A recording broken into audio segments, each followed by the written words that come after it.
Everyone, जय हिंद. Welcome to our vocab master course. आपण ओकॅब मास्टर मध्ये जे काही PYQs पाहतो, MPSC PYQ सिरीज सुरू आहे, त्यामध्ये इडियम चालू आहेत. साधारणतः 7 लेक्चर्स MPSC मधील PYQ पाहताना इडियम्स वरती असतील. त्यानंतर आपण one word substitutions one by one एक एक टॉपिक घेत पुढे जात आहोत. आपण सुरू करतोय बघा. लास्ट लेक्चर मध्ये आपण 30 क्वेश्चन्स पाहिले होते. त्यानंतर पुढे कंटिन्यू करतोय. आज अगेन 30च्या वर क्वेश्चन्स होतील. इडियम्स मात्र जास्त असतील. ओके, प्रत्येक इडियमला प्रत्येक वर्डला समजून घेतोय. या क्वेश्चन हे बघा, नेहमीप्रमाणे फर्स्ट थिंग फर्स्ट जी माहिती वगैरे असते, आणि त्यानंतर आपण लास्ट लेक्चर मध्ये 1 to 30 पर्यंत इडियम्स पाहिले, क्वेश्चन्स पाहिलेले. आता आपण पाहतोय बघा. ओके, हा क्वेश्चन आपला लास्ट क्वेश्चन होता लास्ट लेक्चर मधील. Which of the given options carries the meaning of the underlined idiom? And idiom was in the party last evening our friend was as high as a kite. मी फक्त इडियमचा meaning explain केलेला आणि lecture थांबलेलं.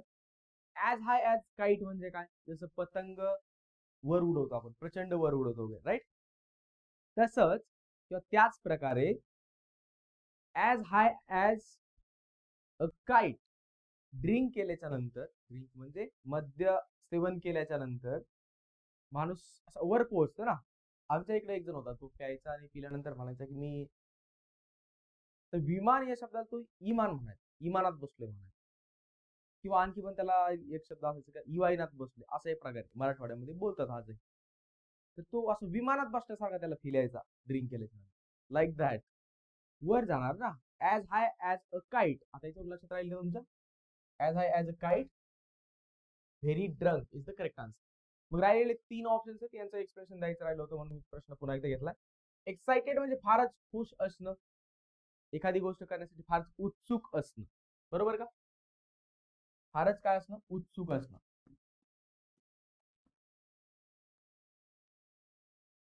त्यानंतर बघा jovial, happy. काय असणं? Happy असणे. आणखी काय मिनिंग होतो त्याचा? एकतर प्रचंड हॅपी असणे वगैरे.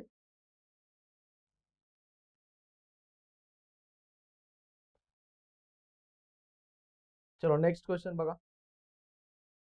आणि फ्लर्टेशन्स. आता हा बघा, हा जो शब्द आहे ना, तुम्ही जनरली हा शब्द बऱ्याचदा मूव्हीज मध्ये, त्यानंतर रील्स मध्ये वगैरे फ्लर्ट हा जो शब्द वाचला असेल. मुलं मुली अपोजिट जेंडर या संबंधाने, किंवा बऱ्याचदा तुम्ही काही ठिकाणी ऐकलं असेल की फ्लर्ट हे आरोग्यासाठी चांगलं असतं वगैरे असं असतं. कोणी मुलं म्हणतात, कोणी मुली म्हणतात. त्या अर्थाने आहे. याचा फार मिनिंग एक्सप्लेन करत बसत नाही. तुम्ही एकदा गुगलला चेक करा. चेक केल्याच्या नंतर जरी त्याचा अर्थ समजला, डिक्शनरी करा, जरी अर्थ समजला नाही तर मला विचारा, माझा नंबर तुमच्याकडे असेलच. ओके, 77960607995. फ्लर्ट करणे असं तुम्ही ऐकलं असेल, एक वर्ब आहे किंवा बऱ्याचदा वापरतात. त्या अनुषंगाने तो शब्द आहे, तो त्याचा अर्थ आहे. ओके, जोवियल म्हणजे हॅपी, अशा प्रकारे आनंदी. सर्वचे सर्व शब्द एक्सप्लेन केले. चला पुढे जाऊयात. Nobody agreed with him because his arguments were beside the mark. आता ही जी फ्रेज इडियम आहे ना, PESID, beside the mark, याचा अर्थ आहे नॉट रेलेव्हंट. नॉट, हे हॉट नाही बरं का, नॉट आहे. नॉट रिलेव्हंट म्हणजेच काय? नॉट रिलेव्हंट म्हणजेच काय? रिलेव्हंटचा अँटोनिम घ्यावा लागेल. अँटोनिम रिलेव्हंटचा घेताना IR हे प्रिफिक्स लागतं, आणि रिलेव्हंटचा पूर्ण स्पेलिंग IR, आणि पुन्हा रिलेव्हंटचं स्पेलिंग RELEVANT. इररिलेव्हंट, त्याच्या आर्ग्युमेंट्स कशा होत्या? इररिलेव्हंट होत्या. म्हणून नोबडी अग्रीड विथ हिम, कोणीही त्याच्याबरोबर अग्री केलं नाही. अग्री न करण्याचं कारण काय? कोणीही, त्याच्या आर्ग्युमेंट ज्या होत्या त्या इररिलेव्हंट होत्या, म्हणून कोणीही त्याच्याबरोबर अग्री केलं नाही, असं त्याचा अर्थ. ओके, चलो नेक्स्ट क्वेश्चन. नाही, बाकी प्रश्न बघूया, बाकी ऑप्शन्स बघूया. बिसाइड द मार्कचं काय आन्सर होईल मग? इररिलेव्हंट, जे संबंधित नाहीये.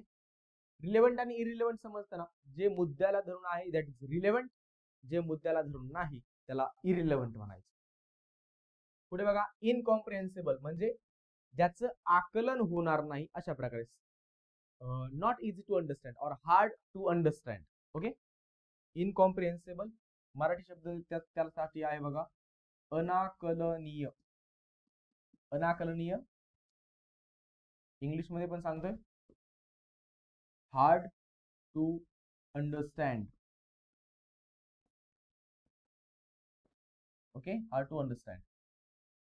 इम्पॉसिबल अशक्य.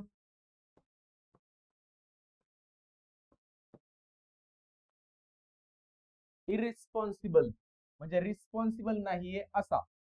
नॉट, थोडं सोपं करून सांगतोय, नॉट रिस्पॉन्सिबल म्हणजेच काय, बेजबाबदार.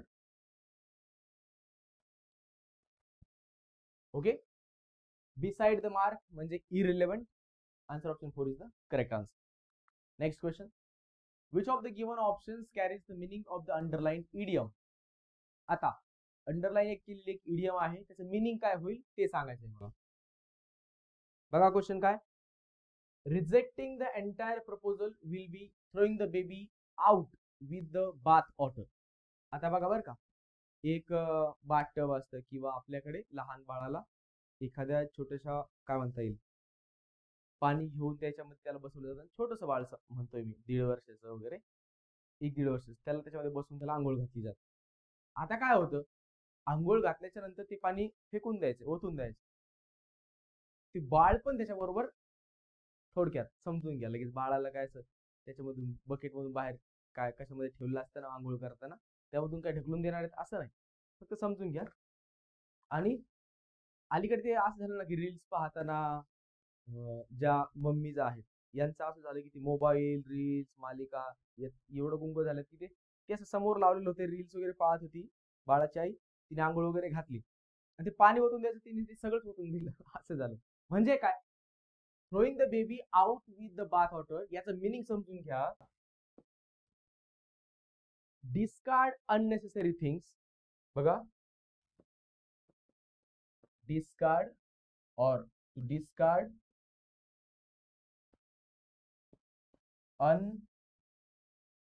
unnecessary things और डिस्कार्ड, एक मिनिट, अननेसेसरी थिंग्स तर आहेच, पण मग आपण त्याला व्यवस्थित शब्दांत मांडूयात. Discard important things along with undesirable. बघा, ज्या अनडिझायरेबल आहेत, ज्या अनावश्यक गोष्टी आहेत त्या डिस्कार्ड करतानाच तुम्ही महत्वाच्या गोष्टींना सुद्धा काय करताय, डिस्कार्ड करताय किंवा नाकारताय असं त्याचा अर्थ. आता ऑप्शन्स मध्ये बघा, गिव्हिंग द बेबी बाथ, बाळाला आंघोळ घातली जाते असं काहीच नाही. Removing any chance of contamination.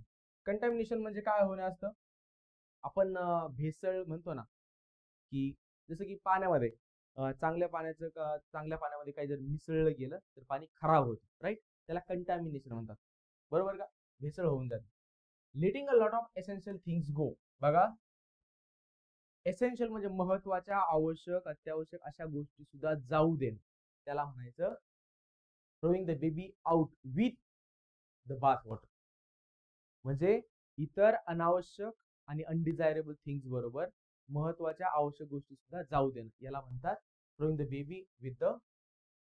Baby out with bath water. आले का लक्षात? चलो नेक्स्ट क्वेश्चन बघा.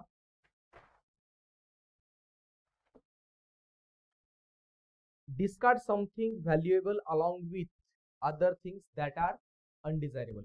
याच इडियमचं मिनिंग आणखी व्यवस्थित जर लिहून घ्यायचं असेल तर discard something valuable along with undesirable things. Okay, म्हणजे व्हॅल्युएबल थिंग सुद्धा अनडिझायरेबल बरोबर जाऊ देणं, याला म्हणतात throwing the baby out with bath water. Okay, waste करणे म्हणजे काय, नाश, काय म्हणता येईल, उधळपट्टी करणे कशाची तरी अनावश्यकरित्या. रिसोर्सेस म्हणजे संसाधन, मराठीमध्ये रिसोर्सेसला शब्द आहे संसाधने. जसं की मी जर म्हटलं की आता मी समजा क्लासेस घेतो किंवा टीचिंग करतो, तर मग माझ्याकडे असणारी संसाधनं काय आहेत? तर मग चांगले बुक्स आहेत, स्टँडर्ड बुक्स आहेत. त्यानंतर माझ्याकडे असणाऱ्या संसाधनांमध्ये मी काय म्हणेल की कॅमेरा असेल, लॅपटॉप असेल, त्यानंतर स्क्रीन असेल, याला संसाधनं म्हणतात.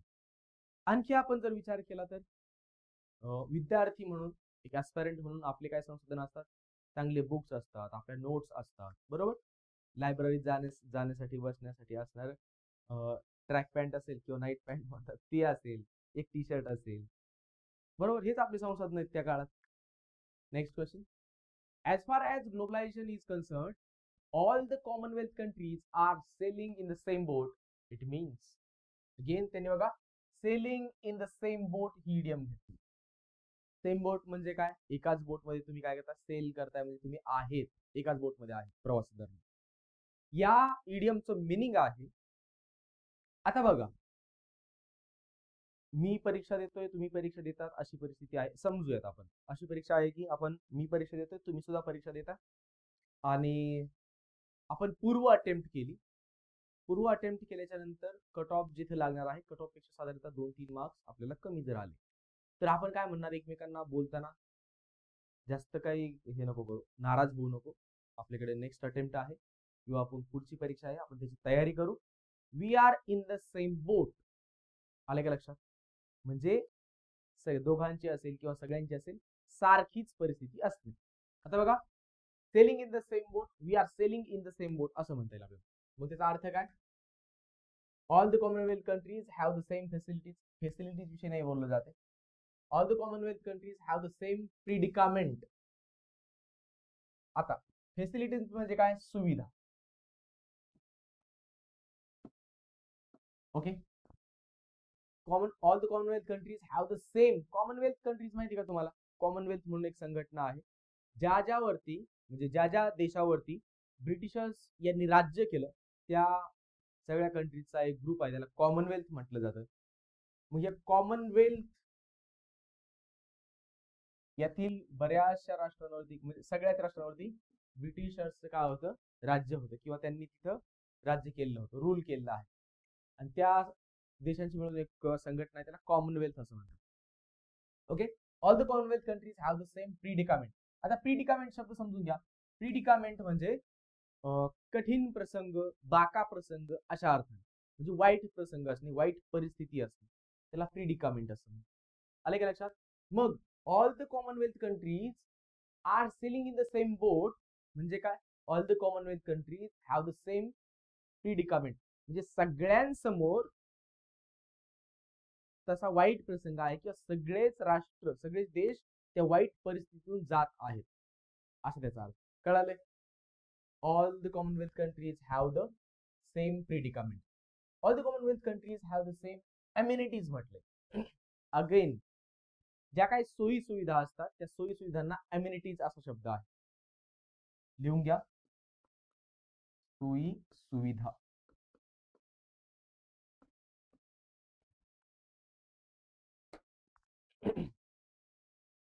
आले का लक्षात?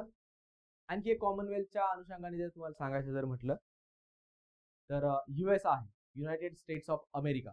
मग युएस मध्ये काय होतं बघा, जर युएस मधील एखादा व्यक्ती भारतामध्ये राजदूत म्हणून जर येत असेल, तर त्याला काय म्हणतात? USS ambassador to India. USA भारतातील अम्बॅसिडर, इंडियाचे अम्बॅसिडर टू युएसए, भारताचे अमेरिकेतील राजदूत. परंतु त्याच जागी आपण जर असं म्हटलं इंडिया अँड पाकिस्तान. आता बघा बरं का, एक केस आहे इंडिया अँड पाकिस्तान, दुसरी केस आहे, चला आता हे एक्सप्लेन करतो. प्रिडिकामेंट आणि अम्युनिटीज मी तुम्हाला सांगितले. दुसरी केस आहे India and USA. India's ambassador to USA, USA's ambassador to India. जेव्हा राजदूत असतात, राजनयिक अधिकारी आपण त्यांना म्हणतो, भारतामधील इंडियन फॉरेन सर्व्हिस मधील ते अधिकारी असतात. आता बघा, इथं म्हणतात अम्बॅसिडर, स्पेलिंग बघा, AMBA, ambassador, DOR. Spelling check करा, AMBASS आहे का? AMBASSADOR, ambassador. उच्चार करताना तसा करा, स्पेलिंग लक्षात राहण्यासाठी. ओके. आता बघा, इथं म्हणताना आपण अम्बॅसिडर म्हणतो, India's ambassador to USA, USA's ambassador to India असं.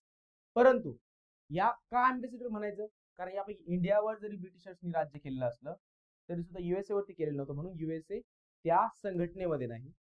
आता बघा, India and Pakistan both are the countries where Britishers had ruled, त्यांनी राज्य केलेलं आहे, बरोबर का. मग आता बघा, इंडियाज अँबॅसिडर टू पाकिस्तान असं नाही, India's high commissioner, COMMISSIONER commissioner. आले का लक्षात. India's high commissioner to Pakistan, Pakistan high commissioner to India. आलं लक्षात. जे कॉमनवेल्थ राष्ट्र आहेत त्यांच्यामध्ये जर राजनैतिक अधिकारी असतील तर त्याला हाय कमिशनर म्हणतात, अदर ठिकाणी ambassador. India's ambassador to Canada. Okay, चलो हे एक्सप्लेन झालंय का. म्हणजे काय असणे, वाईट परिस्थितीमध्ये असणे. त्याला आणखी जर तुम्हाला सोपं करून पाहिजे असेल तर sailing in the same boat म्हणजे to be in the same unpleasant situation. याचा आणखी मिनिंग जर लिहून घ्यायचा असेल तर sailing in the same boat म्हणजे to be in the same अनप्लीझंट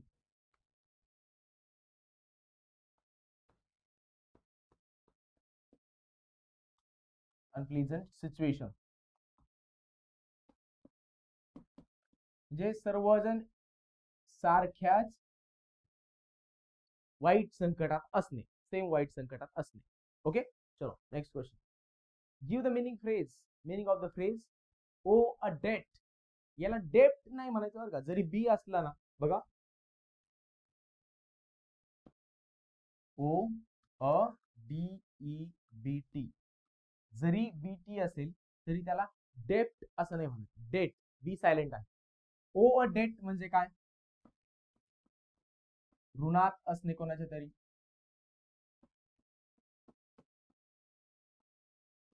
कर्जात असणे, बरोबर. हा झाला मराठी मीनिंग. याच्यासाठी आपल्याकडे इंग्लिश शब्द काय आहेत. ओ अ डेट म्हणजे काय, to be in date,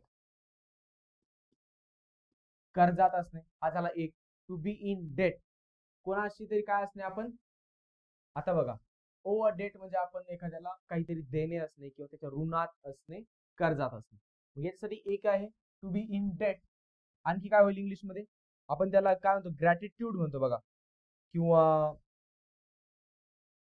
I am grateful to हिम. बघा मी एक शब्द वापरतोय, ही झाली आपली इडियम. आता काही शब्द सांगतो फक्त ते समजून घ्या. GRATE ग्रेटफुल याचा अर्थ आहे, जर एखाद्या व्यक्तीने आपल्यासाठी काहीतरी चांगलं केलेलं असेल, आपल्यावरती उपकार केले असतील, तर मी म्हणतो की मी त्याच्या प्रती कृतज्ञ आहे. कृतज्ञ म्हणजे मला त्याची जाणीव आहे आणि मी त्या म्हणजे माझ्यावरती त्याचे उपकार आहेत याची मला जाणीव आहे, असं असणं म्हणजे काय, ग्रेटफुल असणं. त्याला म्हणतात ग्रेटफुल, कृतज्ञ. मग ओ अ डेट म्हणजे मी त्याला काहीतरी देणं लागतो, त्याचे उपकार माझ्यावरती आहे, त्याचे कर्ज माझ्यावरती आहे, अशा अर्थाने ऋणात असणे, कर्जात असणे. To be in a debt हा एक आहे, आणि ग्रेटफुल असणे किंवा ग्रॅटिट्यूड म्हणजे तशा प्रकारचा भाव असणे माझ्या मनात. मग शब्द लिहून घ्या, GRATITUDE ग्रॅटिट्यूड. आले का लक्षात. ग्रेटफुल असण्याचा ऍटिट्यूड त्याला म्हणायचं ग्रॅटिट्यूड. ओके, हे मी असंच तयार केलं, कदाचित शब्द तसाही तयार झालेला असू शकतो. ओके, समजून घ्या फक्त. Next question.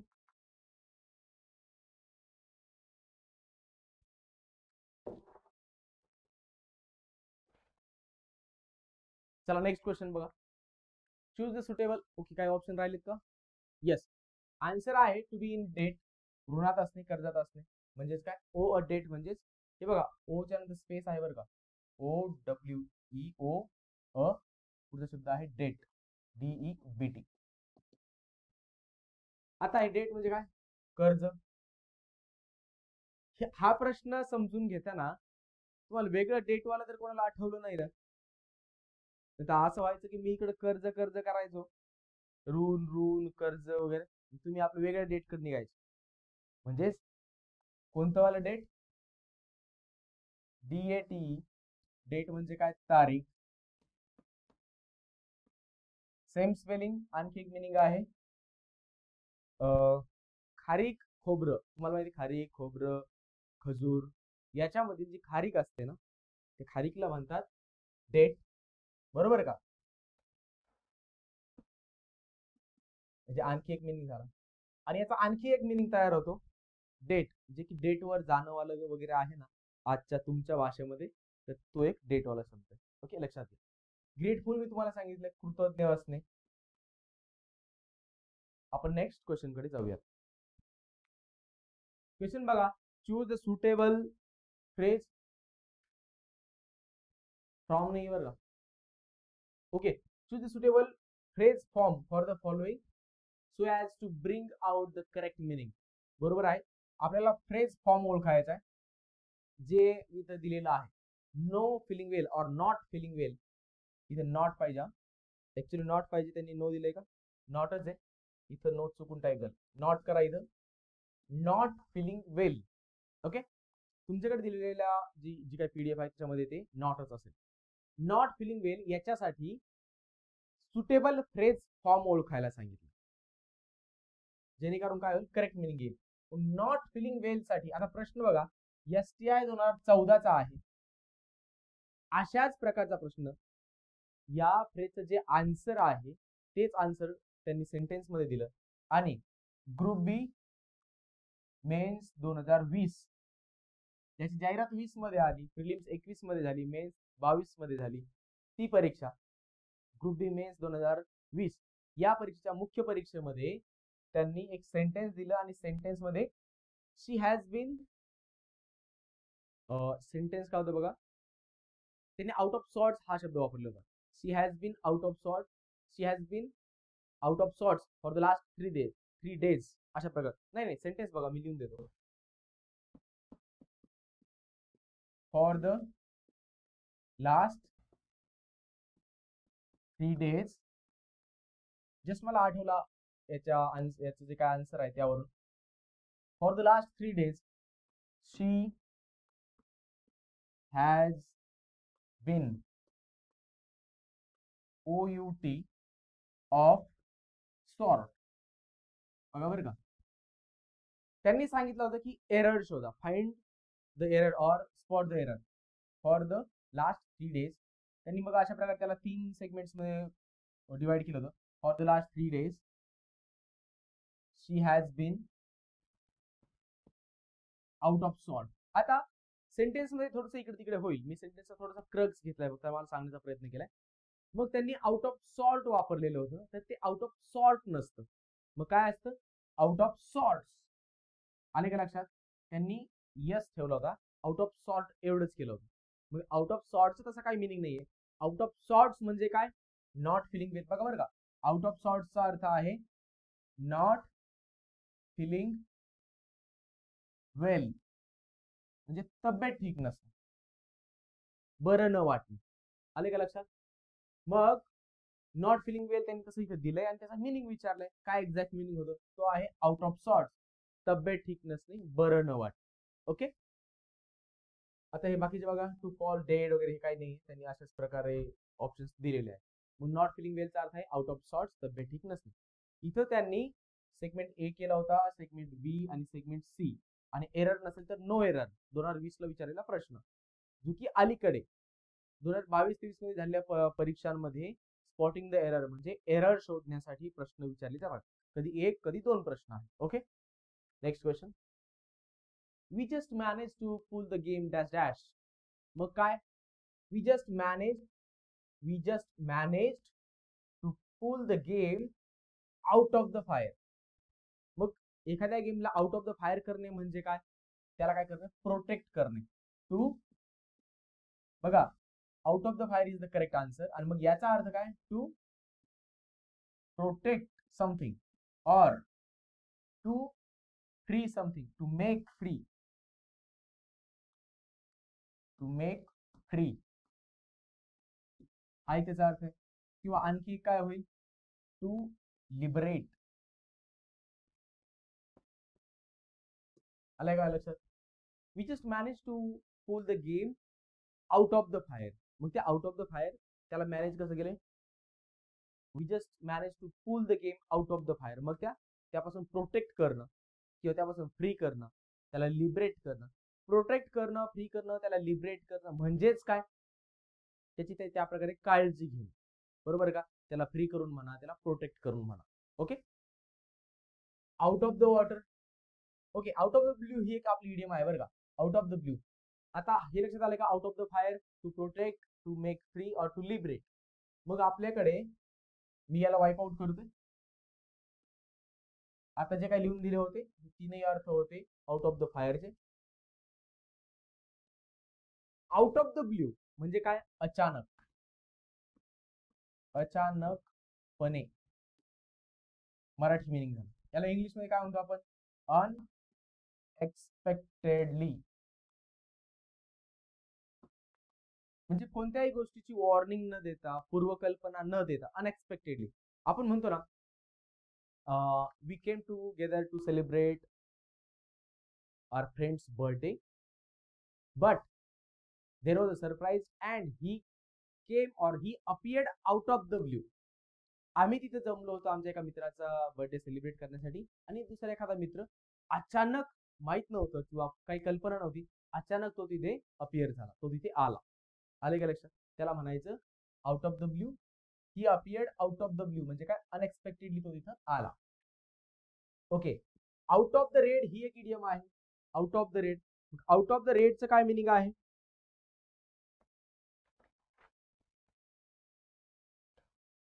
ज्या प्रकारे आपण अगोदर एक कर्ज, डेट वगैरे या संबंधाने इडियम्स पाहिले किंवा शब्द पाहिले, त्याचप्रमाणे ही जे आउट ऑफ द रेड आहे, आउट ऑफ द रेडचा मिनिंग होतो कर्जातून मुक्त होणे किंवा कर्जमुक्त होणे. Okay, free from debt. आले का लक्षात, कर्जमुक्त होणे. नेक्स्ट बघा, choose the sentence in which the idiom is use correctly. आता 3 सेंटेन्सेस दिले. डिपार्टमेंटल STI 2014, असं मला असं वाटतं की त्यावेळेस कदाचित टॅक्स असिस्टंटची वगैरे परीक्षा होत नसेल, किंवा म्हणजे प्रमोशन वगैरे STI होत नसेल, तर परीक्षेच्या थ्रू होत असेल. अलीकडे टॅक्स असिस्टंट टू STI एक 5-6 वर्षानंतर प्रमोशन होऊन जाते. त्याच्यामध्ये काहीतरी चेंजेस करण्याचं नियोजन चालू आहे. Okay, she came out of. Okay, sentence एकदा वाचून घ्या. 3 सेंटेन्सेस दिलेत, 1 2 3. She came out with some cock and crow story. आपल्याकडे एक इडियम आहे, ती इडियम आपण या अगोदर सुद्धा म्हणजे पहिल्या किंवा दुसऱ्या इडियम वरील लेक्चर मध्येच पाहिलेली आहे. कॉक अँड क्रो स्टोरी नसतं, कॉक अँड बुल स्टोरी असतं. कॉक अँड बुल स्टोरी म्हणजेच काय, एक खोटारडी स्टोरी. खोटारडी स्टोरी जी बनवलेली आहे, इकडून तिकडून काहीतरी जुळवाजुळव करून ती एक स्टोरी बनवलेली असते, ज्याला काही अर्थ नसतो किंवा ती खरी नसते, त्या स्टोरीला काय म्हणतात, कॉक अँड बुल स्टोरी. ही इडियम आहे बघा आपली, कॉक अँड असं घेऊयात आपण, बुल स्टोरी. याला काय म्हणतो आपण, अनरियल स्टोरी, अनरियल स्टोरी किंवा खोटारडी स्टोरी,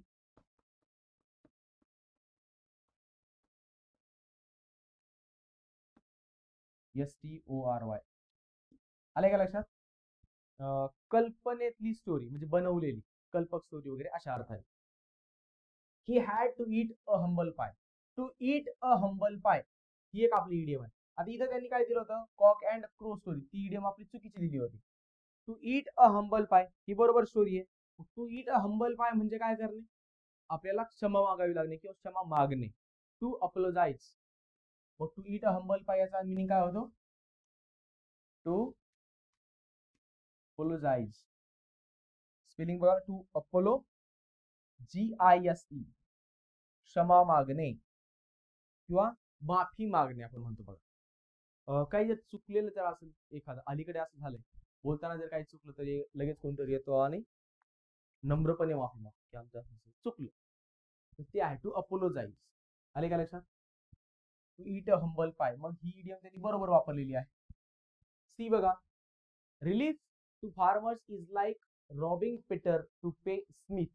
अशा प्रकारे त्यांनी अगोदर सुद्धा केलंय बघा. म्हणजे कधी केलं होतं, SO 2016ला त्यांनी काय सेंटेन्स विचारला होता, robbing Peter to pay Smith, अशा प्रकारे सेंटेन्स वापरलेलं आहे, म्हणजे इडियम वापरलेली.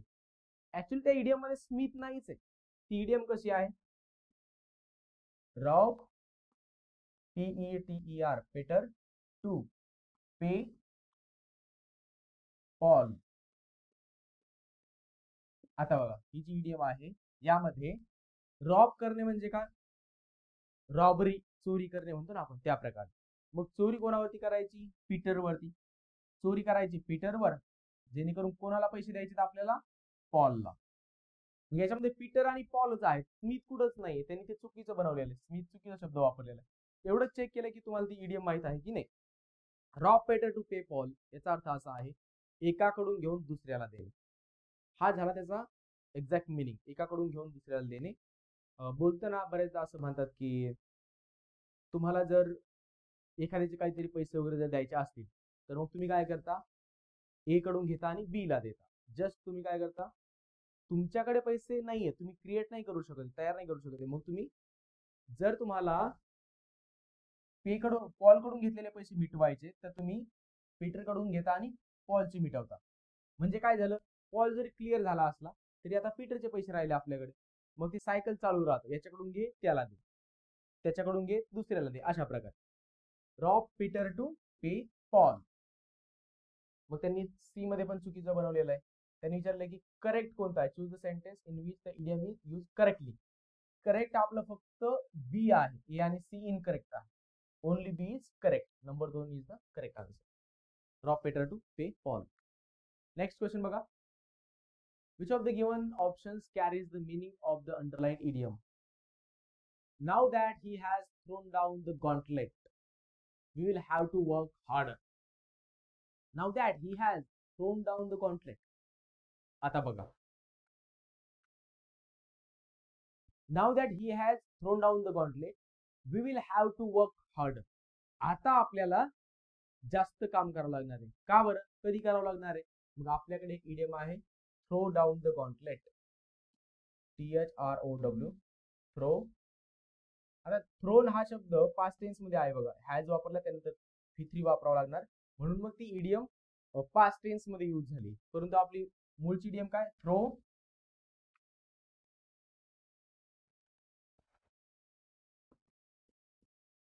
Down the gauntlet.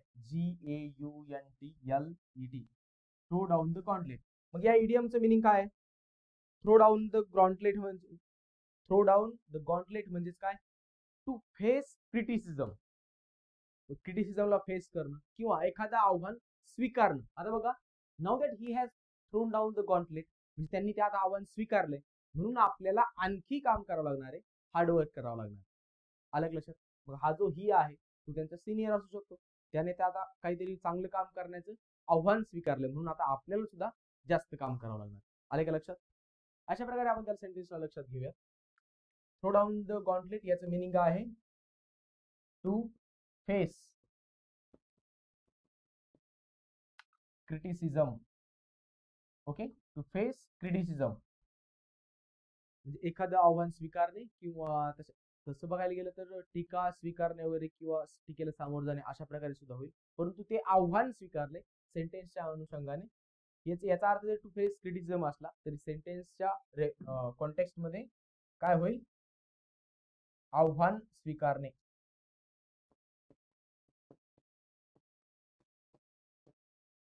और टू ऍक्सेप्ट द चॅलेंज अशा प्रकारे होईल बघ. ओके, चला आणखी काय याच्यामध्ये, मग काय होईल answer, thrown a challenge.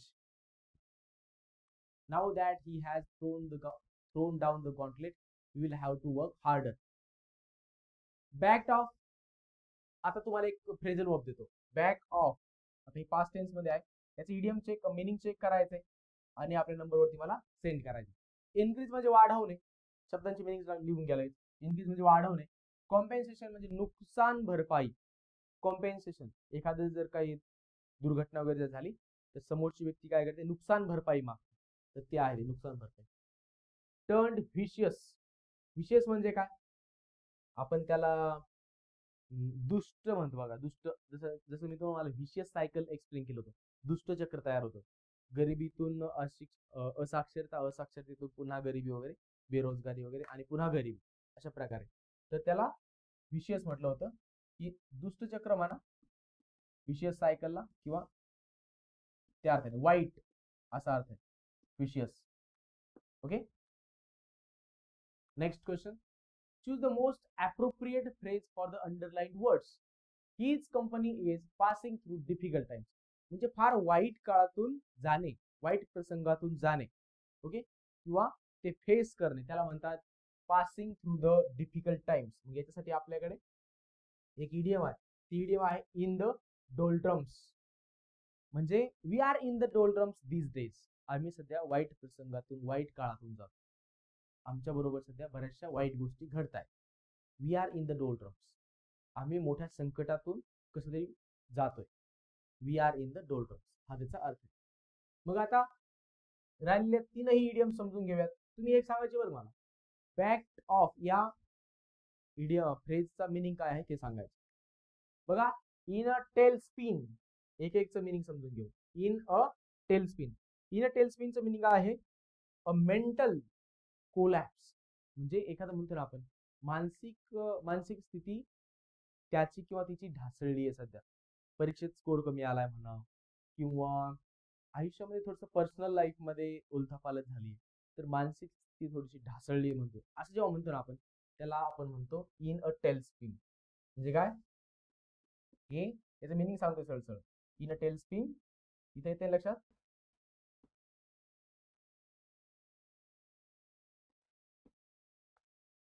Mental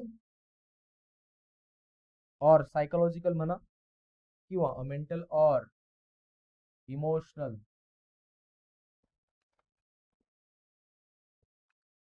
mental और इमोशनल कोलॅप्स. COLLAPSE. मेंटल स्थिती किंवा भावनिक दृष्ट्या ढासळणे, त्याला म्हणतात मेंटल और इमोशनल कोलॅप्स. हे मुलांचं बऱ्याचदा होतं बघा, म्हणजे 15 दिवसाला 20 दिवसाला वगैरे असंच म्हटलं. Breathing it's last. जनरली असं म्हणतो की आपण मृत्यूच्या उंबरठ्यावर असणे. मृत्यूच्या उंबरठ्यावर असणे म्हणजे काय, वय झाल्याने, भरपूर वय झाल्याने, की असं होतं की आता मग शारीरिक स्थिती वगैरे फार खचलेली असते, तर मग बेडवरतीच कायम पडून असणे वगैरे, आणि आता शेवटच्या घटका मोजत आहेत असं आपण काही वेळेस म्हणतो. म्हणजे काय, ब्रीदिंग इट्स लास्ट अशा प्रकारे. खरं तर हे ब्रीदिंग इट्स लास्ट आपण कोणत्याही काय म्हणता येईल, लिव्हिंग नॉन लिव्हिंग थिंग्सला वापरू शकतो. In a tailspin explain केला, इन द डोल्ड्रम्स हा सुद्धा एक्सप्लेन केला, म्हणजे वाईट संकटातून जाणे. On a razor's edge. आता बघा, हे तुम्ही लिहून घेतलं असेल तर मी याला वाईप आउट करतो, पॉज करून तुम्ही लिहून घेऊ शकता.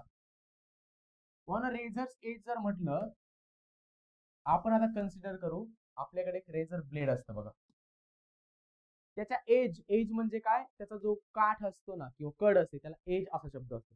आता असं समजूयात की हे ते ब्लेड आहे. समजा तुम्ही पाहिलं असेल ना, शेविंग करण्यासाठी वगैरे जुन्या काळात जे ब्लेड वापरले जायचे, अलीकडे वेगवेगळे आहे. ब्लेड आहे, ब्लेडचा हा जो पार्ट आहे याला आपण एज म्हणूया. या एजला इतकी धार आहे, याच्यावरती काही जर ठेवलं तर कापू शकतो. म्हणजे काही निश्चित नाही, त्याच्यावर काही टेकवलं आपण ते राहील म्हणून. म्हणजे काय म्हणता येईल की त्याच्यामध्ये अनसर्टनटी आहे, किंवा ते अनसर्टन आहे की ते व्यवस्थित राहू शकेल, कारण ते तुटणार आहे, कापलं जाणार आहे. बरोबर का. मी रेझर शब्दाच्या अनुषंगाने थोडंसं एक्सप्लेन करण्याचा प्रयत्न करतोय, जेणेकरून ते लक्षात राहील. रेझर्स एज, रेझरच्या एज वरती जर ठेवलं तर ते टिकेल याची शाश्वती नाही, ते तुटू शकतं, कापू शकतं. म्हणून आपण काय म्हणूयात, ते अनसर्टन आहे काही सुद्धा. मग ऑन अ रेझर्स एज जर म्हटलं तर याचा अर्थ होतो very uncertain situation. Very uncertain situation. SITUATION. फारच अनिश्चित अशा प्रकारची परिस्थिती. Okay, very uncertain situation.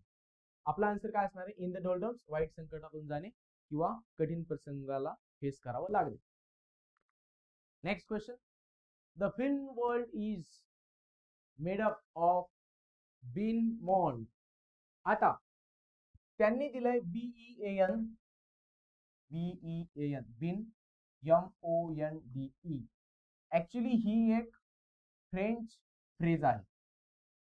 य कॅपिटल घेऊयात, FRENCH, फ्रेंच फ्रेज आहे. ओके, पण स्पेलिंग त्यांच्याकडून इनकरेक्ट झालेलं आहे.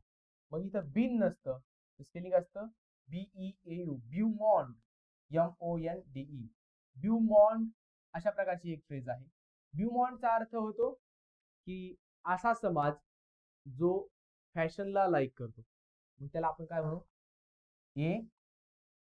FASHIONABLE, fashionable society, SOCIETY.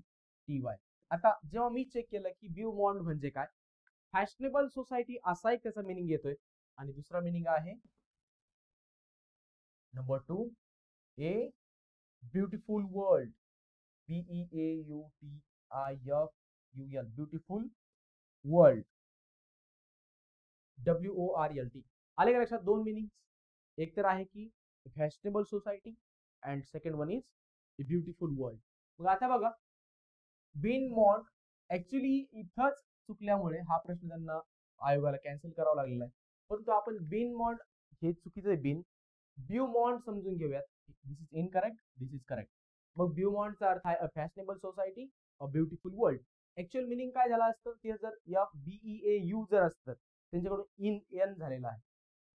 Beautiful world तर त्यांनी दिलेलं नाही. मग अ फॅशनेबल सोसायटी किंवा फॅशनेबल वर्ल्ड, फॅशनेबल वर्ल्ड किंवा अ ब्युटिफुल वर्ल्ड अशा अर्थाने ती इडियम आलेली आहे. तुम्ही दोन्ही सुद्धा लिहून घ्या, फॅशनेबल सोसायटी किंवा अ beautiful world. Next question. He travelled India a good deal when he was young. आता बघा, दोन शब्द आहेत. त्यांनी काय दिलंय? अ गुड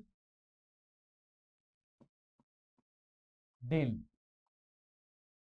याच अर्थाने आणखी एक शब्द येतो, अ ग्रेट डील.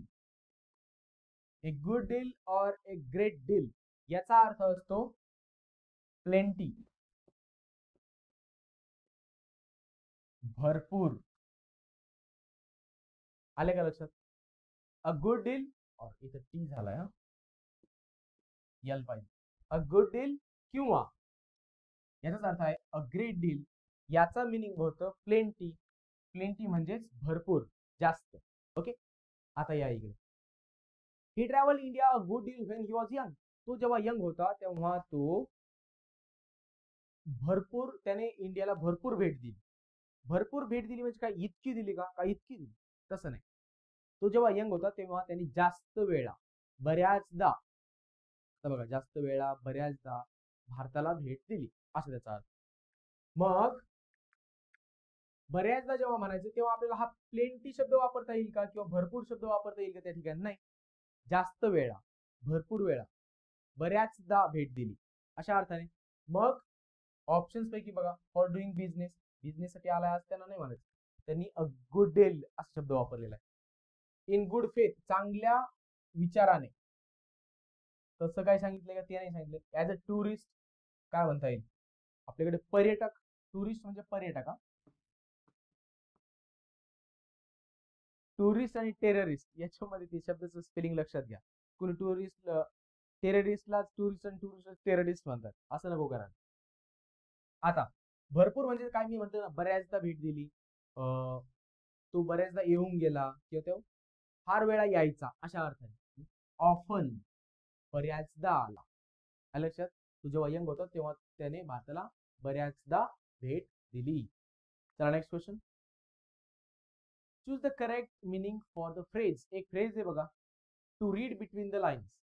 पायलँड स्टोरी मध्ये ही एक इडियम दिलेली आहे, to read between the lines. To read between the lines याचा अर्थ असा असतो, जे लिहिलं गेलं आहे, जे बोललं गेलं आहे, त्याच्या मागे जो एक हिडन मिनिंग आहे, लपलेला अर्थ आहे, तो समजून घेणे. To read between the lines.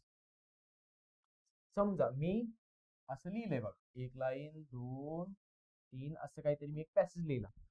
मग to read between the lines म्हणजे काय? जे लिहिलंय याच्यापेक्षा म्हणजे जे वाचून कळतंय म्हणजे वाचल्यानंतर शब्दशः जे लक्षात येतंय त्यापेक्षा between the lines, to read between the lines म्हणजे काय, त्याच्यामध्ये जो अर्थ दडलेला आहे तो समजून घ्या.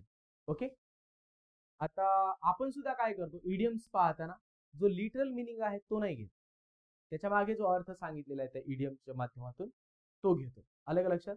ऍक्च्युली आपण इडियम्स समजून घेतो म्हणजे we read between the lines, ते समजून घेण्याचा प्रयत्न करतो, आकलन करतोय.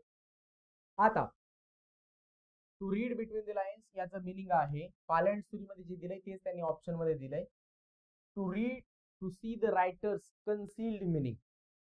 ऑथरला, रायटरला जे सांगायचंय ते समजून घेणं, ते वाचणं.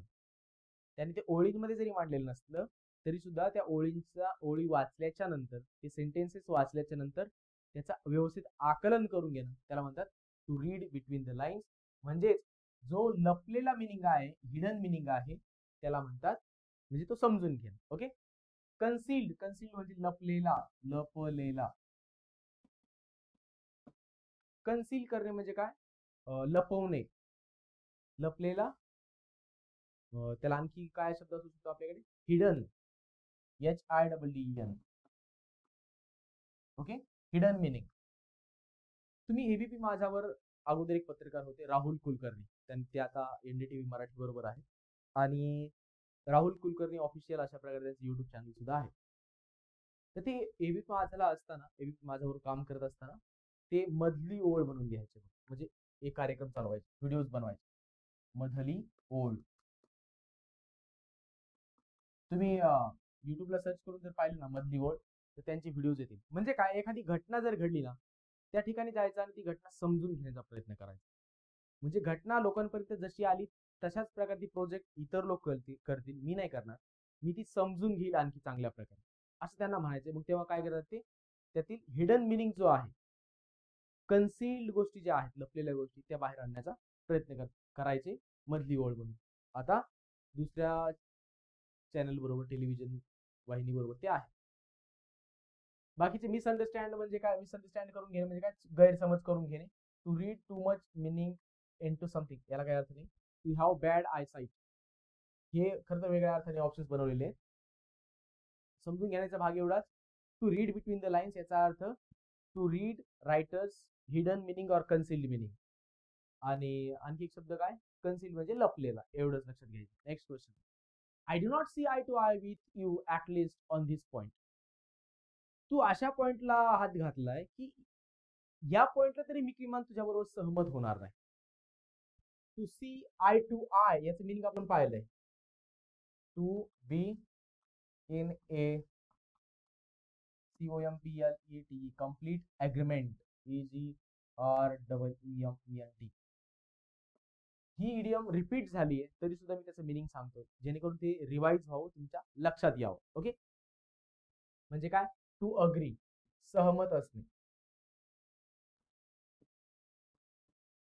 आणि त्यांनी इथं अगेन नॉट वापरलाय.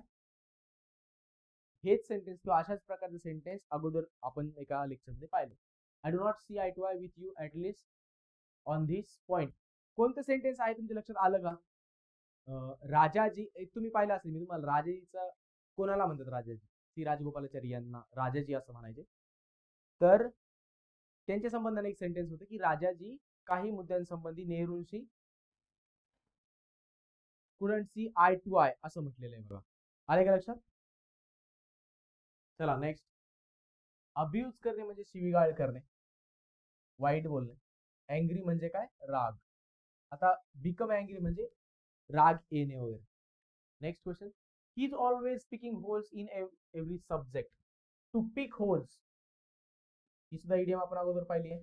टू पिक होल्स याचा अर्थ आहे काय, म्हणजे सातत्याने एखाद्या गोष्टीमध्ये काय केलं, फॉल्ट शोधणे. मिनिंग आहे फाइंडिंग फॉल्ट विथ, म्हणजे काही झालं की त्याच्यामध्ये फॉल्ट शोधणे. कोणी काय बोललं, फॉल्ट शोधायचे. कोणी काय एखादी कृती केली, फॉल्ट शोधायची. So it is called as to pick holes in something. Okay, आता creating problems in, problems create करत नाही ते. आस्किंग इरिलेव्हंट असंबद्ध क्वेश्चन्स, इरिलेव्हंट म्हणजे जे संबंधित नाही असं. सजेस्टिंग इम्प्रुव्हमेंट्स, शब्द चेक करतो, तुम्हाला कोणतं माहित नसेल का? सजेस्ट करणे म्हणजे सांगणे किंवा सल्ला देणे, इम्प्रुव्हमेंट म्हणजे सुधारणा, ते अर्थ होत नाहीये. Next question. One can not make anything out of Sohan's attitude as he is such a queer fish. One can not make anything out of Sohan's attitude. सोहनचा ॲटिट्यूड जो आहे ना, त्या बाबतीत कोणीही काही करू शकत नाही. का बरं? As he is such a queer fish. QUER, queer fish. Queer fish याचा अर्थ आहे एक विचित्र व्यक्ती. अशी व्यक्ती जिचं वागणं विचित्र आहे, त्याला आपल्याकडे आणखी एक शब्द आहे बघा, ECCENTRIC, इसेंट्रिक. बरोबर का? Eccentric personality.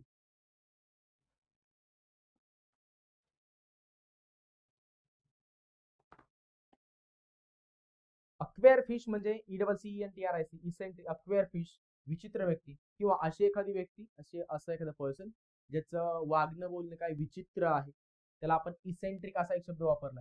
आणखी एक शब्द आहे त्यासाठी, वियर्डो. WIERDO, वियर्डो किंवा वियर्ड, एकदमच वियर्ड, विचित्र आहे वागणं, तर त्याला काय म्हणतो? वियर्डो, इसेंट्रिक असे शब्द आहेत, त्याला म्हणतो अक्वेअर फिश. आले का लक्षात? मग काय फनी पर्सन नाहीये ते. फनी असेल तर एक वेळ चालतं, ऍटलीस्ट हसी मजाक मध्ये टाइम तरी जातो. Strange person. मग आता इसेंट्रिक असेल, वियर्डो असेल, स्ट्रेंज असेल, हे सिनॉनिम्स आहेत. ओके, स्ट्रेंज, इसेंट्रिक, वियर्डो आणि अक्वेअर फिश, विचित्र व्यक्ती. सेन्सिटिव्ह, फारच संवेदनशील. संवेदनशील. कॉरलसम म्हणजे काय? भांडखोर, नेहमी भांडणच करावं लागतं, काहीतरी आर्ग्युमेंट्स करायचे आणि भांडण काढायचं, त्याला क्वारलसम पर्सन असं म्हणतात. Next question. The rich industrialist will go to the dogs because of his son's bad habits. जो मोठा श्रीमंत उद्योगपती आहे, industrialist, will go to the dogs. का बरं? Because of his son's bad habits, कारण त्याच्या मुलाच्या वाईट सवयींमुळे. गो टू द डॉग्स ही एक इडियम आहे. या इडियमचं मिनिंग आहे टू डिटेरिओरेट. डिटेरिओरेट म्हणजे काय?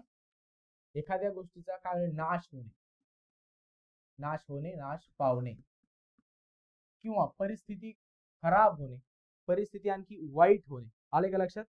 गो टू द डॉग्स. मग त्याचा आणखी मिनिंग काय होईल? मी तुम्हाला हा एक मिनिंग सांगितला, टू डिटेरिओरेट होणे म्हणजे नाश पावणे. आपण आणखी एक म्हणतो की एखादी व्यक्ती असेल तर ती दारू पियायची सवय आहे, तर त्याच्या याच्यामध्ये काय झालं, ती बर्बाद झाली. मग तो बर्बाद होणे एक शब्द आहे आपल्याकडे, बर्बाद होणे. आले का लक्षात? ऑप्शन्स मध्ये टू बी डेकोरेटेड म्हणजे काय? त्यांना बरेचसे पुरस्कार वगैरे दिले जातील वगैरे, त्यांना डेकोरेट केलं जाईल. आता डेकोरेट करणं म्हणजे सजवणे हा एक अर्थ आहे, परंतु डेकोरेटेड याचा अर्थ दुसरा होतो. एक तर अर्थ आहे डेकोरेट करण्याचा सजवणे, आणि दुसरा अर्थ याचा होतो, हा झाला एक मिनिंग. दुसरा मिनिंग आहे त्यांना वेगवेगळे अवॉर्ड्स देऊन त्यांना डेकोरेट करणं, अशा प्रकारे. अर्थात अवॉर्ड्स दिल्याच्या नंतर त्यांचा मान सन्मान आणखी वाढवणे, त्याला डेकोरेट असं म्हणतात. टू लुक सॅड, वाईट दिसतील असं नाही. डेकोरेट करणं हा त्याचा आन्सर नाही. टू डिफेंड म्हणजे त्यांचं काय करणं, त्यांनी स्वतःला डिफेंड करणं म्हणजे संरक्षण करणं, परंतु तो अर्थ नाही.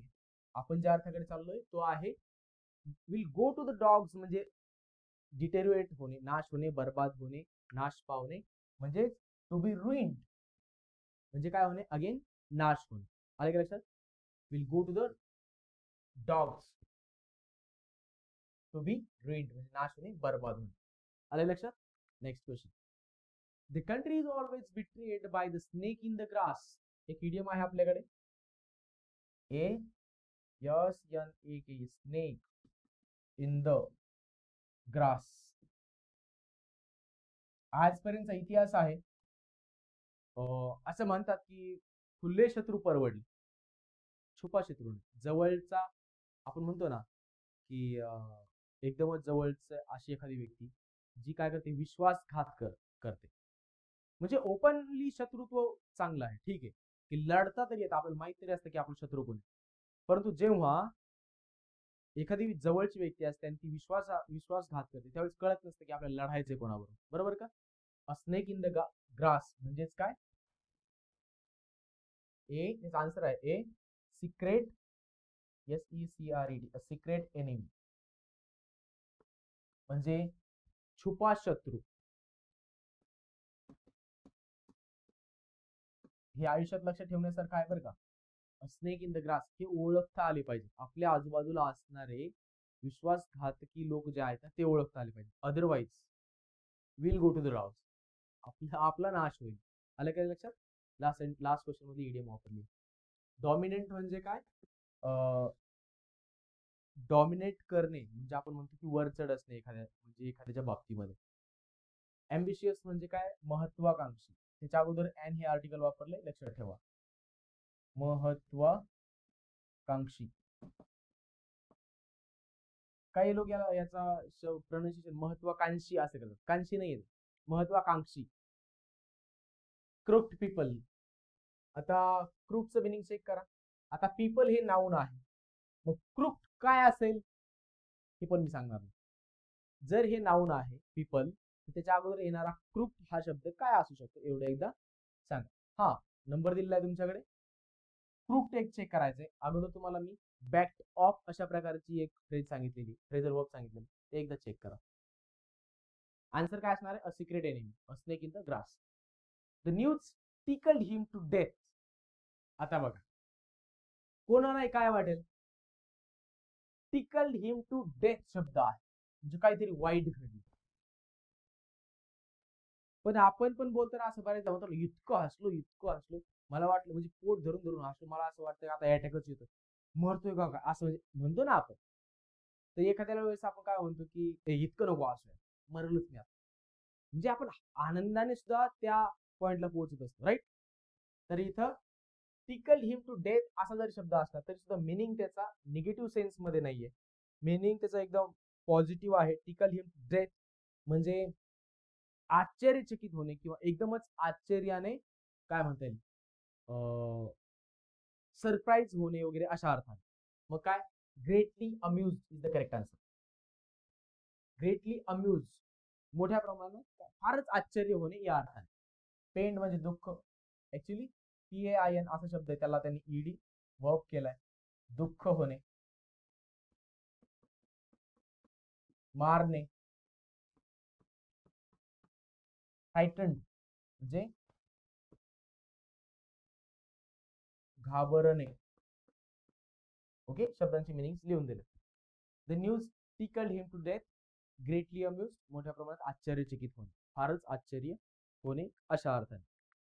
किंवा फारच आश्चर्य होणे, याला मराठीत एक शब्द देतो मध्ये, अत्यानंद होणे.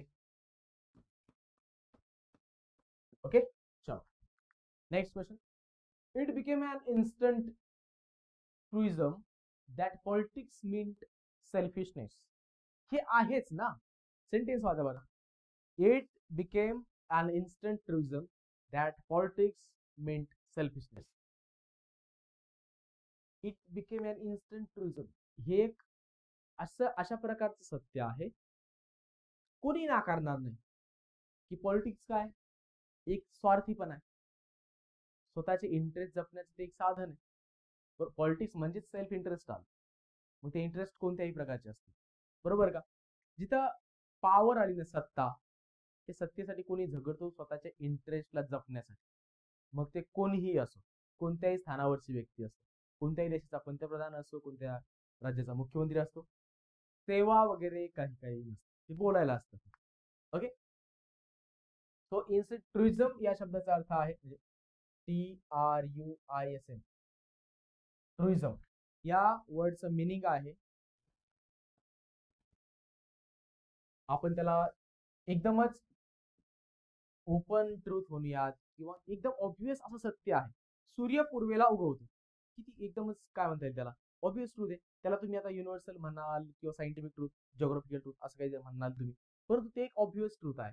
किंवा समाजामध्ये जसे चांगल्या प्रवृत्तीचे लोक आहेत तसे वाईट प्रवृत्तीचे लोक आहेत, हे सत्यच आहे, ऑब्विस ट्रूथ आहे. हे जसं आहे त्यालाच आपण काय म्हणतो, ट्रुइझम, एक obvious truth. So this is the correct answer. Universal truth होणार नाही किंवा युनिव्हर्सल बिलीफ नाही होणार. क्विक म्हणजे फास्ट, जजमेंट म्हणजे काय, निर्णय करणे. इमिडिएट म्हणजे लगेच, लगो लगचा. ओके, इमिडिएट गेस म्हणजे लगेच गेस करणे. आणि ऑब्वियस ट्रूथ म्हणजे एक ते काय आहे, सत्य आहे किंवा फारच साधं सोपं आणि क्लिअर सत्य आहे, अशा अर्थ आहे. ओपनली किंवा ऑब्वियस ट्रूथ असं म्हणता येईल आपल्याला, truism. Next question. Select the correct meaning of the underlined word in the sentence. They always remain at daggers drawn. Daggers, मी स्पेलिंग चेक करतो एकदा.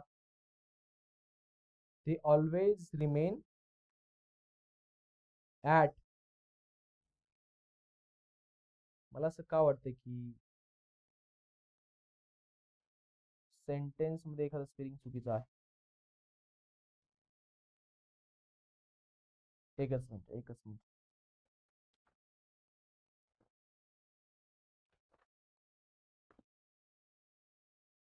बरोबर, स्पेलिंग बरोबर. डॅगर्स ड्रॉन. बघा, select the correct meaning of the underlined words in the sentence. They always remain at daggers drawn. At daggers drawn ही जी idiom आहे, आता प्रश्न थोडेसे जुने आहे, म्हणजे फारच अगोदर विचारले गेलेले आहे, म्हणजे फारच 1857 वगैरे नाहीयेत, 1990च्या दरम्यानचे वगैरे आहे. Okay, they always remain at daggers drawn. त्यावेळेस फक्त काय केलं जायचं ना, इडियम विचारली जायची किंवा सोप्या इडियम त्यावेळेस विचारले गेले आहेत. सोपं अवघड असं काहीच नसतं खरं तर, वाचनात जे येते ना ते, परंतु आपण यांना सोपे का म्हणूयात. सेंटेन्सेस फार अवघड वगैरे नसायचे त्यावेळेस, आणि इडियम्स आजकाल ज्या विचारल्या जात आहेत कुठून तरी शोधून काढली जाते एखादी अर्धी इडियम, तशा प्रकारे त्यावेळेस इडियम्स ह्या साधारण न्यूज मध्ये असणारे, चर्चेत असणारे अशा प्रकारच्या दिसतात. तरी ऍट डॅगर्स ड्रॉन म्हणजे काय म्हणतो आपण, they always remain at daggers drawn म्हणजे एकदम ओपन एनमिटी, आपण म्हणतो ना खुलं शत्रुत्व. आणि मग छुप शत्रुत्वाच्या अनुषंगाने आपण एक इडियम पाहिली आता, अ स्नेक इन द ग्रास. मग ऍट डॅगर्स ड्रॉन याचा अर्थ आहे खुले शत्रुत्व, अँड ओपन एनमिटी, खुले शत्रुत्व. इन रायवल कॅम्प्स म्हणजे विरोधी गटात असणे, रायवल म्हणजे विरोधी गटात असणे. Ready to help each other याचा अर्थ काही नाहीये. एक्सप्लेनेशन, आता बघा एक्सप्लेनेशन शब्दाकडे स्पेलिंगच्या अँगलने बघा किंवा त्या डायमेन्शनने, EXPLAIN, एक्सप्लेन हा झाला वर्ब, बरोबर का. त्याचं नाउन करताना स्पेलिंग मध्ये काय बदल होतो, एक्सप्लेनेशन तयार होतो. EXPLA, आय नाहीच आहे, NATION, this is noun, explanation. Correct incorrect spelling साठी विचारलं जाते. मी स्वतः एका परीक्षेला चुकलेलो आहे एक्सप्लेनेशन या शब्दाचं स्पेलिंग. ओके, मला एक्सप्लेनचं एक्झॅक्ट माहित होतं, मग मी एक्सप्लेन आणि पुढे NATION असं करण्याचा प्रयत्न केला, पण ते चुकलेलं आहे. एक्सप्लेन, एक्सप्लेनेशन लक्षात ठेवा. आता बघा, मी चुकलोय तर चुकलोय, तुमचं चुकू नये म्हणून सांगितलं. ओके, पुन्हा लगेच म्हणताय ते आपलं मास्तर चुकलं म्हणून. Okay, next question. Choose the correct meaning of the given idioms and phrase. आता to have a chip on one's shoulder, इथं स्पेस द्यायला पाहिजे, खरं तर टाईप करताना स्पेस दिला गेला नाहीये. आपलं सेंटेन्स आहे to have a chip on one's shoulder, याचं मिनिंग विचारलंय. आता चिप वरून आपण समजून घेऊ. साधारणतः जेव्हा 2000 रुपयांच्या नोटा आपल्याकडे इंट्रोड्यूस झाल्या अलीकडे आणि त्यानंतर बंदही झाल्या, त्या 2000 रुपयांच्या नोटामध्ये असं सांगितलं जातं की एक चिप असणार आहे, ती नाही का, आता सायंटिफिक शब्दांमध्ये मला ते सांगता येणार नाही कोणती चिप वगैरे, पण ज्याच्यामधून GPS वगैरे बसवलेला असेल, कोणती नोट कुठं आहे वगैरे असं कळणार वगैरे. हिंदी न्यूजवाल्याने ते इतकं पसरवलं ते. आता मला सांगा, ते आता तिथपर्यंतच ठेवूयात, परंतु तशा प्रकारची एखादी चिप जर कोणाकडे जर असेल, to have a chip on one shoulder, एखाद्या व्यक्तीच्या ते खांद्यावर जर ती चिप असेल तर तो काय म्हणणार, मी कोणाचंही लोकेशन सांगू शकतो, माझ्याकडे तशा प्रकारची एक चिप आहे, तो त्या ऍटिट्यूड मध्ये असणार.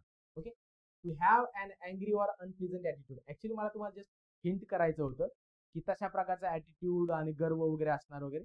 ॲटिट्यूड मिनिंग वेगळा आहे. माणसात ॲटिट्यूड असावा, गर्व नसावा, राईट, वेगळा आहे. तरी सुद्धा एक साधारण शब्दांमध्ये आपण त्याला तिकडे घेऊन जातोय. कशा प्रकारे? त्या प्रकारचा ॲटिट्यूड असणार त्याच्यामध्ये, म्हणून चीप असण्याचा. मग ही जी चीप आहे ना, त्यामुळे त्याच्यामध्ये तो एक ॲटिट्यूड असेल, अशा अर्थाने मला तुम्हाला घेऊन जायचं होतं.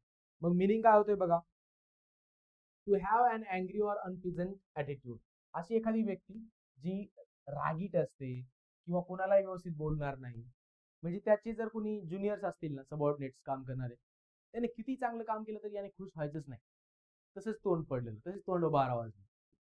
अनप्लिझंट आणि कधीही रागावणार कोणावरती छोट्या छोट्या गोष्टींवर.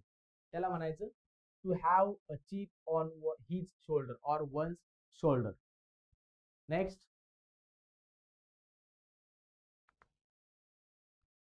choose the correct meaning of the given idiom and phrase.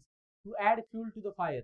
एक आग लागलेली आहे आणि ते ज्या प्रकारची आग लागलेली आहे त्या आगीमध्ये काय करणं, बाहेरून फ्यूल टाकणं, म्हणजे पेट्रोल, डिझेल, रॉकेल असं काहीतरी टाकणं, म्हणजे ती आग वाढणार. बरोबर का? To add fuel to the fire. मग यालाच मराठीमध्ये आपण काय म्हणतो? आगीत तेल ओतणे. बरोबर का? म्हणजे काय? जे आहे ते आणखी वाढवणे. बरोबर. मग इंग्लिश मध्ये आपण त्याला म्हणतो to aggravate a dispute. Dispute म्हणजे वाद किंवा भांडण, ॲग्रिव्हेट म्हणजे वाढवणे. To add fuel to the fire म्हणजे भांडण जे काय आहे ते आणखी काहीतरी बोलून वाढवणे वगैरे. प्रिव्हेंट करणे म्हणजे काय? प्रतिबंध करणे. प्रिव्हेंटचा मिनिंग आहे.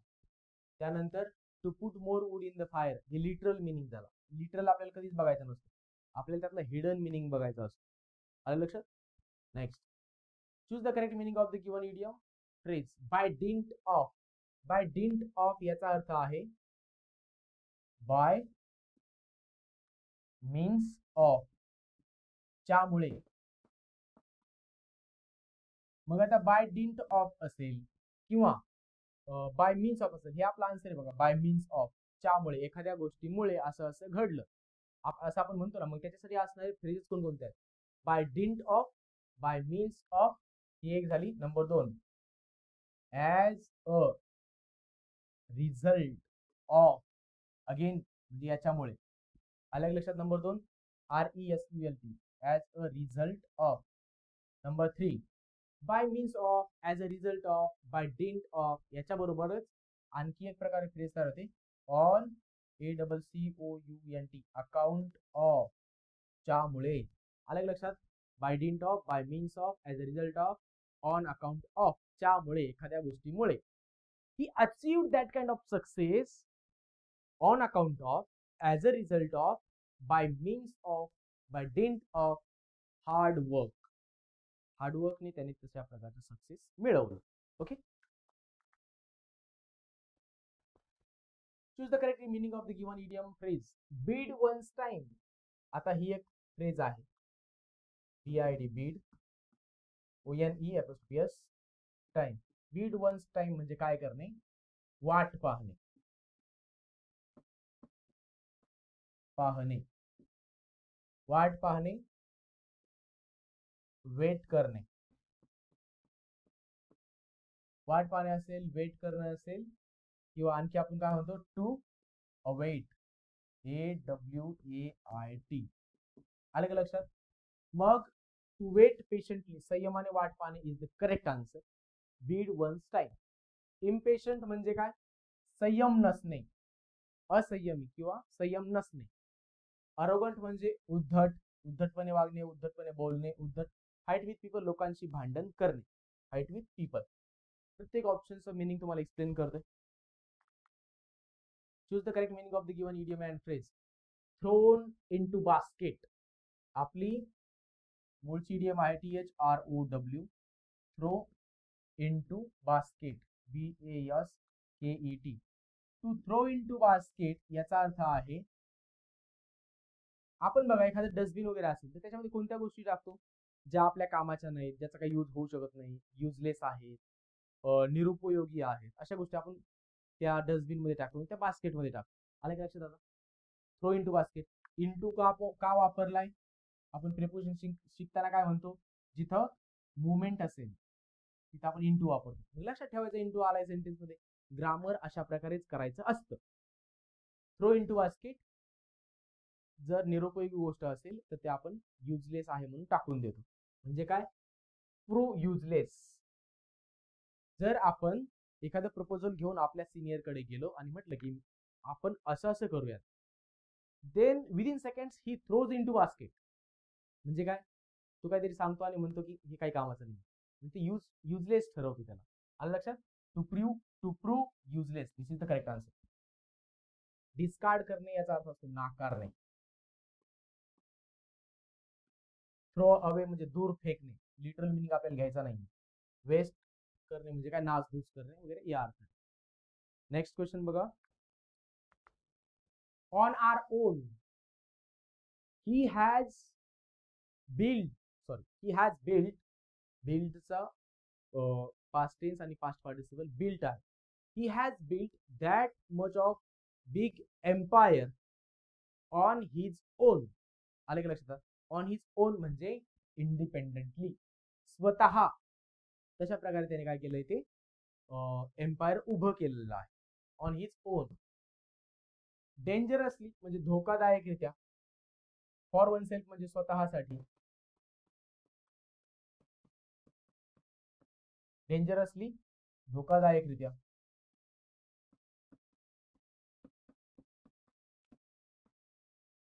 सेल्फिश म्हणजे स्वार्थी. इंडिपेंडेंटली म्हणजे काय? स्वतंत्रपणे. ओके. मग मी एक सेंटेन्स जसं आता सांगितलं तुम्हाला की काय म्हटलं आपण? He has built that kind of or that much of big empire on his own. म्हणजे त्याने इंडिपेंडेंटली ते स्वतः सगळं उभं केलेलं आहे असं त्याचा अर्थ. रूफ फेल ऑन हिम. बघा, रूफ म्हणजे काय? छत. मिनिंग समजून घेऊ आपण. छत. रूफ फेल ऑन हिम. आता बघा, प्रश्न कधीचा आहे? 1987. म्हणजे जवळपास 1857 ची घटना घडल्याच्या नंतर 130 वर्षाच्या नंतरचा प्रश्न. आलंय का लक्षात? 1987. तरीही म्हणजे अगोदरही 1987 ला प्रश्न विचारला तेव्हाही आणि आता सुद्धा जे संकट येत आहेत ना ते हिम वरती येत आहेत, त्याच्यावरती येत आहेत. बरोबर? तो संकट टाकणारा पण म्हणतो आपण, त्याला चेक करूया. तो बघा, रूफ फेल ऑन हिम. मग छत कोसळणं असं आपण म्हणतो. छत कोसळणं म्हणजे संकट येणं. मराठीमध्ये असं म्हणतात की आभाळ कोसळणं. त्याच्यावरती आभाळ कोसळलं मागच्या काळात वेगवेगळ्या संकटांचं. म्हणजे काय? बिल्डिंग कोलॅप्स होणे नाही. फायनान्शियल प्रॉब्लेम सगळ्यांचेच असतात. त्याचा अर्थ तो एक्झॅक्ट फायनान्शियल प्रॉब्लेम असा होणार नाही. इंजर झालाय किंवा जखमी झालाय असं त्याचा अर्थ नाही. एक्झॅक्ट मिनिंग जो असणार तो असणार आहे sudden calamity came to him. Okay. Calamity म्हणजे काय? आपत्ती. सडन म्हणजे काय? अचानकपणे. अचानक असं एखादं संकट कोसळणे म्हणजे काय? Roof fell on him. Roof fail होणे म्हणजे बघा, फॉल या शब्दाचा पास्ट टेन्स आहे फेल. येते का लक्षात? या पीडब्ल्यू. अचानकपणे एखादं संकट कोसळणे, संकट येणे त्याला म्हणतात सडन कॅलॅमिटी. येणे म्हणजेच टू फॉल अ रूफ और to fall a roof. Okay. और काय? तोच मीनिंग तयार होईल. To fall a roof sentence मध्ये रूफ फेल ऑन हिम अशा प्रकारे त्यांनी यूज केला. मोठं संकट येणे, संकट कोसळणे. Choose the correct alternative to complete the sentence. Luxuries like TV or TV set is beyond. आता अलीकडे टीव्ही सेट काय वाटणार नाही. सेंटेन्स सुद्धा आपलं मिनिंगलेस वाटेल. 1987 जर क्वेश्चन असेल तर त्यावेळेस टीव्ही सेट घेणं it was beyond many peoples means. Many peoples means अशा प्रकारे त्याला अर्थ होईल. म्हणजे सेंटेन्स आहे मी जे तयार केलं ते असं होतं की बऱ्याच लोकांच्या कुवतीच्या बाहेर होतं त्यावेळी टीव्ही सेट घेणं. आता लक्झरीज म्हणजे लक्झरी आहे ना टीव्ही सेट घेणं वगैरे, ते काय जीवनावश्यक नाहीये. मग luxuries like a TV set is beyond what? My means. म्हणजे माझ्या कुवतीबाहेर, कुवतीबाहेर, आवाक्याबाहेर, कुवतीबाहेर, आवाक्याबाहेर असा आपण शब्द वापरतो. म्हणजे मराठीमध्ये ते समजून घ्यायचं म्हटलं तर आपण म्हणतो ना कुवतीबाहेर आहे, आवाक्याबाहेर आहे, आणखी काय आउट ऑफ कॅपॅसिटी हा इंग्लिश मध्ये शब्द, आउट ऑफ कॅपॅसिटी, PAPACITY, ते माझ्या कॅपॅसिटीच्या बाहेर आहे. आले का लक्षात? मग त्याला म्हणतात आउट ऑफ किंवा बियॉन्ड माय कॅपॅसिटी. बियॉन्ड माय कॅपॅसिटी, बियॉन्ड माय मीन्स माझे जे काही क्षमता आहे क्षमतेच्या बाहेर आहे, माझ्या कुवतीच्या बाहेर आहे, माझ्या आवाक्याच्या बाहेर आहे. तुमच्या माझ्या शब्दात सांगायचं म्हणजे अवकातीच्या बाहेर. अर्थात तो अर्थ घेऊ नका, शब्दांमध्ये सांगितलं लक्षात राहण्यासाठी. इथं आन्सर काय असणार आहे? बियॉन्ड माय मीन्स, माझ्या क्षमतेच्या बाहेर आहे. जर शिकवलं काय हे लक्षात जर ठेवायचं असेल तर मी शिकवलं कुवतीच्या बाहेर आहे, out of one's capacity, beyond one's capacity. ते अवकातीवाला शब्द नका लिहू. Next, choose the correct meaning of the given idiom and phrase. Flog a dead horse, त्यांनी विचारलं. फ्लॉग अ डेड हॉर्स म्हणजे एखादी झालेली गेलेली गोष्ट ज्याच्यावरती बोलून चर्चा करून आता काही होणार नाही तरी सुद्धा तुम्ही त्याच्यावरती बोलताय. Means you are flogging a dead horse, means you are beating a dead horse. This is the correct answer. काही ठिकाणी हे आन्सर दिलेलं भेटेल, ते त्यापेक्षा याची सिमिलर मिनिंग आहे किंवा सिमिलर इडियम आहे to beat a dead horse. Next question बघा. To be lost in the clouds. To be lost in the clouds म्हणजे काय? तुम्हाला एखादा निर्णय घ्यायला वगैरे सांगितलं आणि निर्णय घेताना तुम्ही काय करता, बराच विचार करता करता तुम्ही म्हणता I was lost in the clouds, मी गोंधळलो रे, मी गोंधळात पडलो. म्हणजे काय? To be lost in the clouds म्हणजे टू बी परप्लेक्स्ड, हा एक मिनिंग झाला त्याचा, टू बी परप्लेक्स्ड. नंबर 2चा मिनिंग होतो त्याचा to be CONFUSED, to be confused. Okay, to be perplexed, to be confused.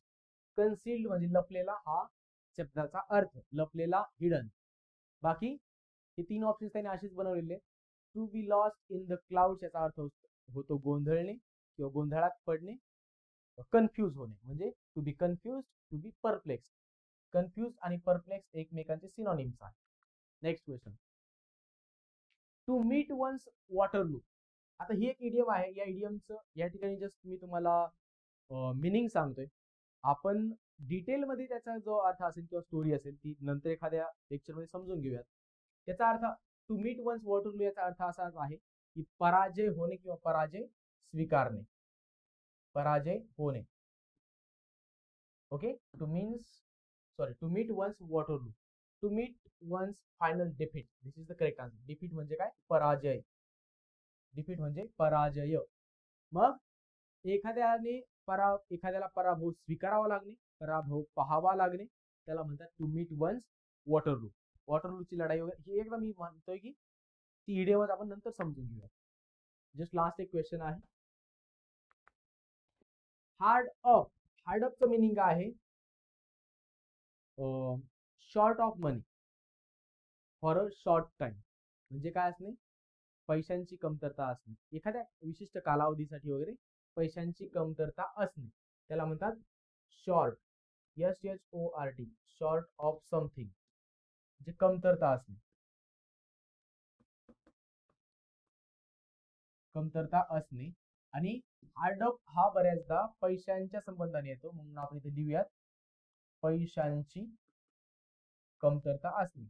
याचा अर्थ असा आहे एखाद्या विशिष्ट कालावधीसाठी पैशांची कमतरता असणे. Okay, short of money for a certain time, for a particular time लिहून घ्या. Okay, this was the last idiom.